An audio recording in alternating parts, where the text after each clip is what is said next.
You're already clapping. You're already clapping. Ladies and gentlemen, please put your hands together for Houston's own internationally acclaimed two-time author and motivational speaker extraordinaire. Give it up for the host of the Brandon Holt Show. It's Brandon Holt. My first guest is an international relationship expert, author, talk show, podcast host. Her name is the L Spot with Dr. G. Dr. G, welcome back. All right. How's it going? Dr. G, it's going well. We've got a whole lot going on social media. Doc, I was looking at my Facebook the other day at all of the different statuses. Can I ask some questions? Absolutely. Fire away. Okay, everybody, if you're on social media, what is your status? What does your profile say? Are you claimed? Are you being claimed? Are you not claimed? We're going to talk about all of the different relationship statuses. What does it mean to be in a relationship? You all see that status? In a relationship. That means you're in a relationship. That means you're in a relationship and you're not available. That's what it should mean. Okay, now what if one party wants to put it and the other party wants to remain discreet and anonymous? Well, then you're not, then it doesn't mean that you're not in a relationship. It just means that some people don't want their business publicized. Just like on my profile, is no relationship information to view. Because that's not why I'm on Facebook. Mm-hmm. It doesn't matter. If I'm single, whatever, I'm not on Facebook for a relationship. So some people just don't classify, and maybe that person that wants to remain anonymous doesn't want all of their information blasted on Facebook. Doesn't mean they're not in a relationship. So, Dr. G, what's the difference between a relationship and a situationship?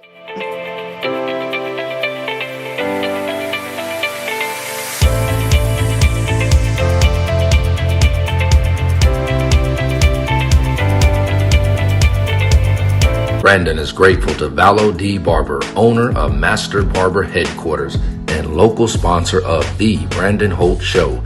Be sure to stop by for an incredible haircut, 1502 1st Street, Humble, Texas, 77338. Thanks, Vallo. Yeah, I've been in some situationships, and it just means that you are having fun without labels. What does that mean, though, Doc?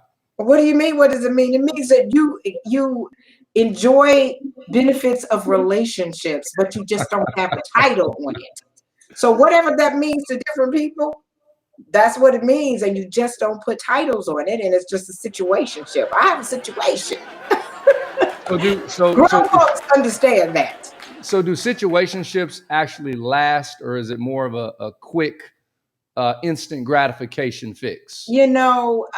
Everything is just based on where people want to flow. Generally, people don't try to get in situationships. I don't think that's the goal. But sometimes that's what they turn out to be, because maybe that you see that person is not a long-term person for you, but you have fun with them, or you just want to see where it's going to go. So I don't think they have situationship on there as a status, do they? No, they don't. That was one that that's just something that grown folks say out here in the dating world. Okay, here's another one, Dr. G. It's complicated. Yeah, it's really, people are in stuff. They may be in situationships. They may be in relationships. They may be in something. And whatever's going on in their life means that it's complicated, and you don't even want to start to begin to understand what's happening. So if you're looking to date and Facebook is what you're looking at and people's relationship status, I wouldn't want to get involved with anybody who says it's complicated, because they got some stuff, some drama usually going on. That's what complication is. Complication is not anything people try to draw to. We all want life to be easy. So you wouldn't want to be involved with somebody that's already in a complicated situation. The next one, separated. Well, you know what that means. You're divorced. I mean, you're not quite divorced yet, but you're married, but you're separated. So you're in a separation, and you just haven't, your divorce is not final. So do you think having separated is a a clue out there, or it's like a underlying invitation that people can start contacting you? No, I don't. I think that people need to understand when people are married that, typically, even if it's not a long-term commitment, even if they were only married a year, but typically when people have been married, there's a whole lot there that they got to deal with, heal from, and nobody should be ready to be in a relationship or connecting with somebody else and you're just separated, because that means that you still got some legal stuff you got to work out, probably some mental, emotional, spiritual. It's a whole lot of stuff that you have to work out. So I wouldn't want to touch anybody that was just separated either, because they may go back to their spouse as well. You just never know. Chances. That's happened on many occasions.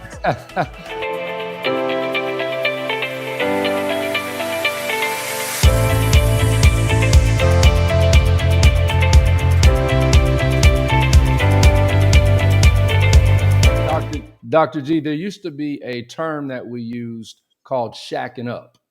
And one of the statuses is in a domestic partnership. We're living together, we're partners, we're here for business purposes to pay bills.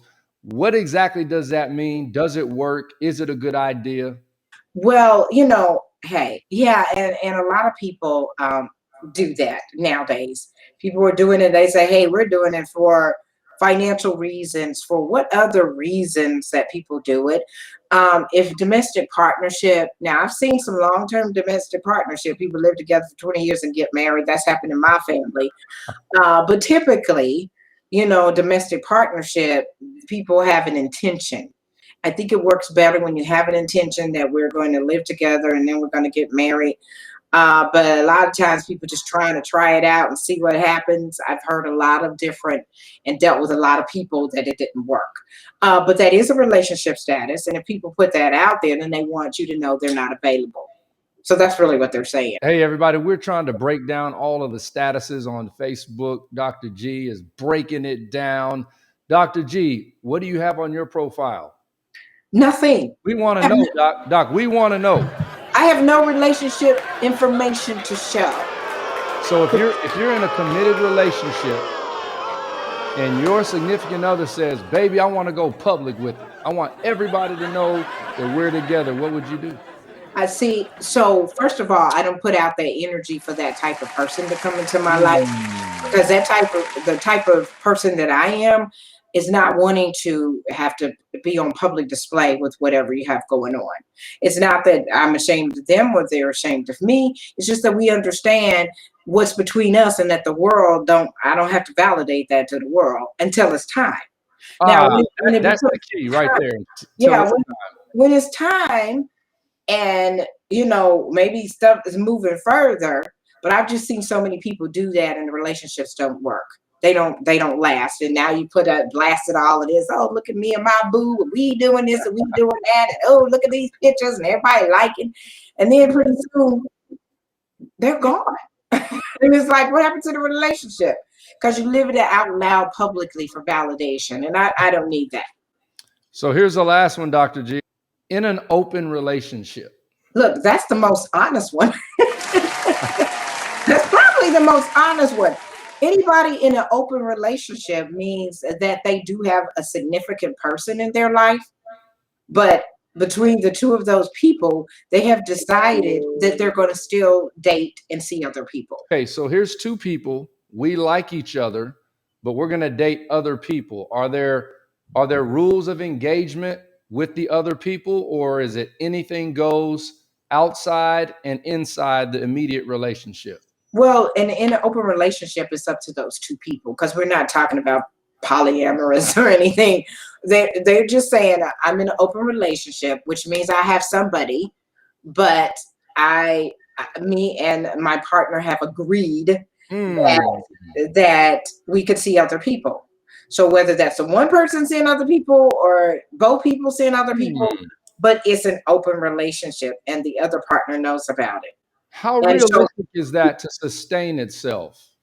You know what, Brandon, you'll be surprised at all of the things what Facebook is, so you have to understand this company. They understand people and they understand living, which is why they've added all of these different options for relationships, because they're out there. They have 2 billion people on their platform. So with all of that, there comes a whole lot of stuff, and it works. Some of this works for some people. A lot of things don't work for everybody. And so we have to understand we don't all fit in the same box. We just don't. So everybody lives their life differently. So do open relationships work for some people? Yes, I've seen it work for some people. I've heard that it works for some people. And I've tracked some people to follow to see, okay, this thing really works. So it's interesting how it does, but hey, it does. So your platform is called Single Life with Dr. G, Dating Over 40. Do you put the same status options? Hey, you can be separated, single, divorced, it's complicated, in an open relationship. Are those types of situations welcome? Listen, if you single, you single. I don't know what it means, but if you in the single life, we even have married people that listen to the show and they say it helps them in their relationship, because it's all about relationships and relating to people. But I'm talking about the group that you have. So the single life group, I don't ask those questions. People know it says single life group. So we got some married folks in our group. I do know that. But I don't go and look to see if there's what their status says. I wouldn't want to be a part of a married group as a single woman. So I'm assuming, and I know some people started out, before I actually changed the name to it. So some people were already in it. But yeah, I don't ask the questions. Everybody, if you're single, you could be a part of the Single Life group on Facebook. It is a private group, and you do need approval, but I don't go and look for your status, because I'm assuming that you're single. If you're married and you in there, that's a whole nother issue we got to deal with. Hey, everybody, I'm here with my girl, international relationship coach, author. She's an expert podcast, TV host, Dr. G in the house. Doc, it's always a pleasure to have you on the show. And it's a pleasure to be here, Brandon. Thank you. I hope we taught some people something. Excellent. Go look at your status. Check it out. See. Keep up the good work, Doc. We'll see you next month. Thanks. All righty. Have a great one.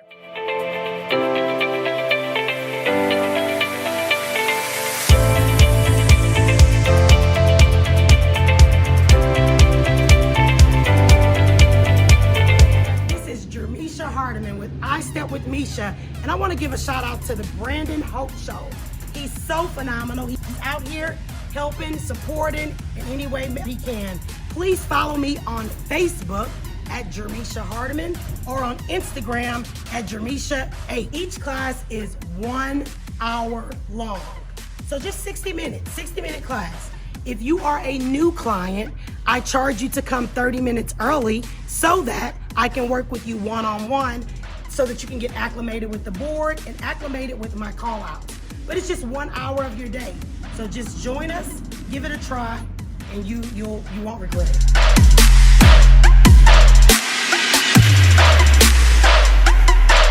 VHS family, welcome. Girl, Is That Legal? Attorney Symone Redwine in the house. Ooh, tune in as we will talk about the Tristan Thompson, Khloe Kardashian, and Sydney cheating scandal. And guess what? We'll talk about just how much money Khloe may have to pay Tristan if he ever wanted to file for child support. And there's another big divorce that's getting ready to go down. Melinda Gates is about to be single, y'all. If you want to come up on the come up, we're going to talk about the options and how this divorce works for both Bill and Melinda Gates, y'all. Hey, Symone, 174 billion divided by 2. Woo! Hey, everybody, BHS family. We are here with Symone Redwine. Girl, Is That Legal? Symone, welcome to the show. Thank you, Brandon. Thanks for having me again. Always good to see you, Symone. We got some hot topics going on. Let's start off with Bill and Melinda Gates. Whoa! Divorce coming, worth around $174 billion. I'm just thinking divided by 2. It doesn't necessarily surprise me because money doesn't buy happiness, right? But here they married in the state of Texas originally. She's actually from Dallas, like myself. And they Well, have no. I'm from the area too, Symone. Don't forget, That's I'm representing Arlington. There you go. And they have no prenup. So pretty much it is half hers and half his. What would you do with $80 billion? Oh, I would buy an island for sure. You would buy I what? can't even wrap my mind around it. Mm. I can't even wrap my mind around it.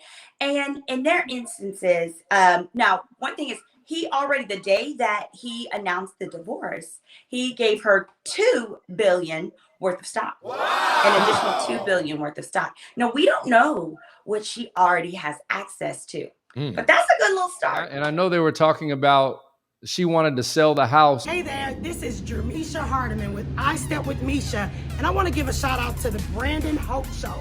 He's so phenomenal. He's out here helping, supporting in any way he can. Please follow me on Facebook at Jermisha Hardiman or on Instagram at Jermisha8. Each class is 1 hour long. So just 60 minute class. If you are a new client, I charge you to come 30 minutes early so that I can work with you one-on-one so that you can get acclimated with the board and acclimated with my call outs. But it's just 1 hour of your day. So just join us, give it a try, and you won't regret it.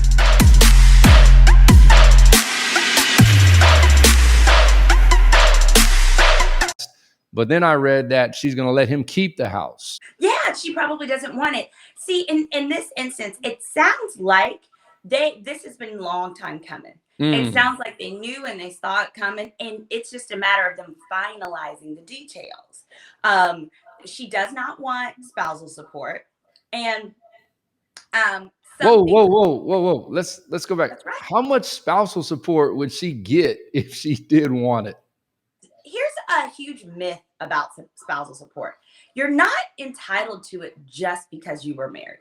Spousal support was initially created to protect the housewife, to protect the person where you and your spouse get together and it is agreed, I'm going to work, you're going to stay home and take care of the kids, and that's going to be your household contribution. It is not for two grown folks who say, I'm going to be a doctor and you're going to be a school teacher. I'm going to be a doctor and you're going to be a lawyer. We're both going to get up and go to work every day. It's not for them. In this instance, she had multiple jobs. She ran the Bill and Melinda Gates Foundation, and her salary was in the millions. So here, spousal support isn't really necessary. I can see how she may feel spousal support isn't necessary because, one, she about sick of that man. She wanted to vote, right? Because with spousal support, you got to keep dealing with this person. Because after the judge hits that hammer, there are months just like with child support. You don't get your money on time, you got to pick up the phone, you got to call him, you got to fool with this man. She probably said, you know what? Give me my stock, give me my cash. I'm through with you, sir. I'm out. And I can't blame her.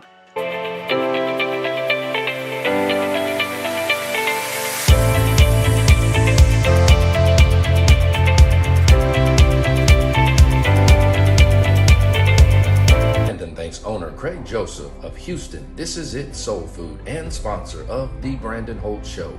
Be sure and stop by and enjoy some tremendous food. 2712 Blodgett Street, McGregor, Houston, Texas. Thanks, Craig. I know they have 3 kids. They're allotting $10 million. Now, out of $174 billion, $10 million to each kid. How would you feel if you were one of the children? That is beyond generous. It's beyond generous. They're not dead. They're alive. Who gets paid from a divorce? Nobody. So each parent under their will can do whatever they want then. They're just saying as a result of this divorce, we're going to start you guys out. It's 3 of you, so that's 30 million. But these kids have buku stock in their names, buku assets. They have trust funds and more than likely and things like this. But what I like about the way they reared their children is everything was earned. They really tried to do a good job to not make their children feel entitled. Now, however, if I'm incorrect, if the 10 million apiece is what ultimately each child is going to get upon the passing of their parent, I don't have a problem with that. You're not entitled to nothing. I made this. Because the thing is this. Each of those parents is willing to give their child a job. Now, if I'm willing to give you a job and you can be CEO of Microsoft. You can get yourself way more than that. But if you're lazy, if you don't want to work, if you want to lay up and make a bunch of kids, no, you're not entitled to anything. So first, it's my understanding the 10 million is just as a result of the divorce. And then when each parent passes, they're each going to have separate wills, because at that point they'll be divorced, and then they're not entitled, correction. With a will, you get whatever's in the will. And you're not allowed to say, well, they should have split it this or that way.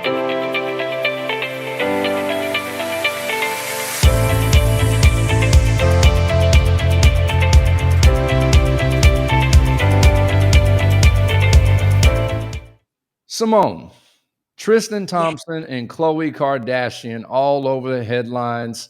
What is going on? Well, first of all, what's going on is apparently Jordan Woods was not the problem. Okay. Tristan is out Tristaning. So recently, this past week, a young lady from Instagram, we'll call her that. Her name is Sydney. I can't remember her last name, but Sydney went on a podcast and stated that she slept with Tristan and went on to elaborate exactly how it was. Well, this was during the relationship with Khloe. This was approximately in January. In fact, Khloe then called her on the phone and said, asked her some questions, I guess, because she probably went through his phone and discovered he was cheating. Now, and after doing so, Khloe texted her and said, hey, please don't say anything to anyone about this. Well, of course, she saved the screenshot and released it. Now, Tristan and Khloe are upset. So it appears that Tristan's lawyers, or perhaps Khloe's lawyers, who she paid to handle Tristan's dirty work, have now sent Miss Sydney a cease and desist letter. What exactly is that, Symone? So a cease and desist letter is merely a letter from somebody telling you, don't you keep doing this. You do this thing again, I'm going to sue you. Now, one thing I want to be clear about is a cease and desist letter, anybody can send you one. I can be your ex-girlfriend. I can send you a cease and desist letter and say, keep my name out your mouth. But you know what? You continue talking about me. I can't do nothing about that. Here, I want to be very clear, because I've heard on some shows them confusing a cease and desist letter from a defamation suit. Now, okay. Oftentimes, if someone claims that you're defaming them, so here, Tristan's claim or Khloe's claim, whoever, somebody is claiming it never happened. I didn't sleep with you, Miss Sydney. So they're saying in the letter, if you keep telling people that I did, I will sue you. Well, here's the thing. If you really did sleep with Mr., which a lot of people apparently have, you keep talking about it. You can talk about it all you want. You are not required to prove truth just because someone sent you a cease and desist. And you are not required to stop talking. You are not required to stop talking. So as long as she's telling the truth, Miss Thing can scream it from the mountaintops. And there's nothing they can do aside from sue. Now, they can sue her, and she will have to incur the inconvenience of defending herself. But if they sue her, it is his job to prove that she's lying. So if they did the do, good luck on that one. Yes. I just want to add a fun fact, or I guess in Tristan's case, Tristan and Khloe's case, an unfun fact about how child support works. So interestingly, we all know Khloe and Tristan are not married, but they had cute little baby, True, I think is her name. They had her in the state of California. Actually, if today Tristan says, you know what?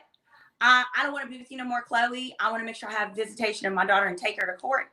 She will have to pay him approximately $30,000 or more a month. You hear me? A month. Oh, whoa, a month. Yes, because the state of California is one of the few states where they calculate child support with the theme of when the kid goes to each parent's house, they should have the same kind of flashy lifestyle.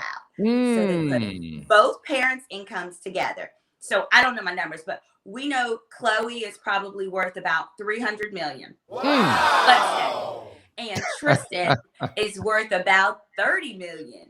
Put that together, you got 330. Slice that in half. So they would take up Khloe's resources a few, what was that? Like 100 and some million, and divide that out, and effectively she will be paying him every month to run around and sleep with other people, even though she's got custody, even though he can have every other weekend, blah, blah, blah. She still has to pay him money. So the moral of the story is watch where you make these babies, y'all.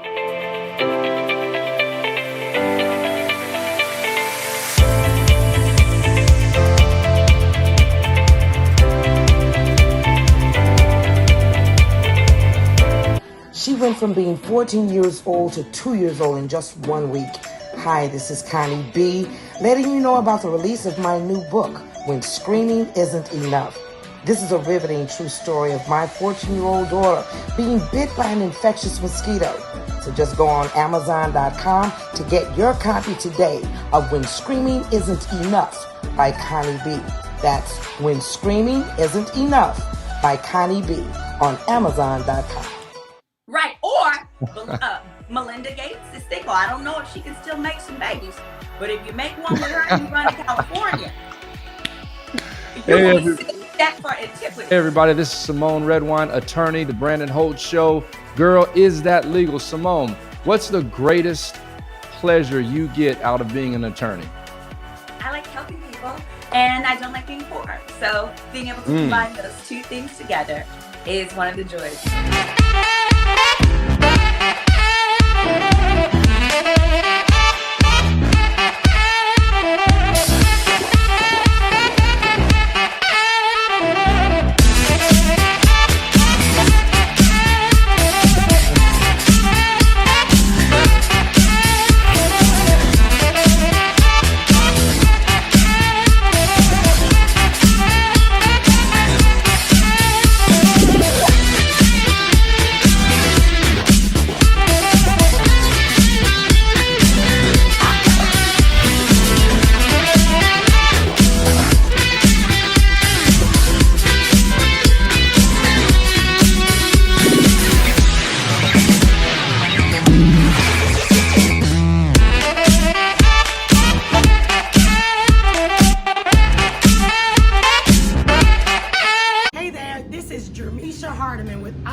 And I want to give a shout out to the Brandon Holt Show.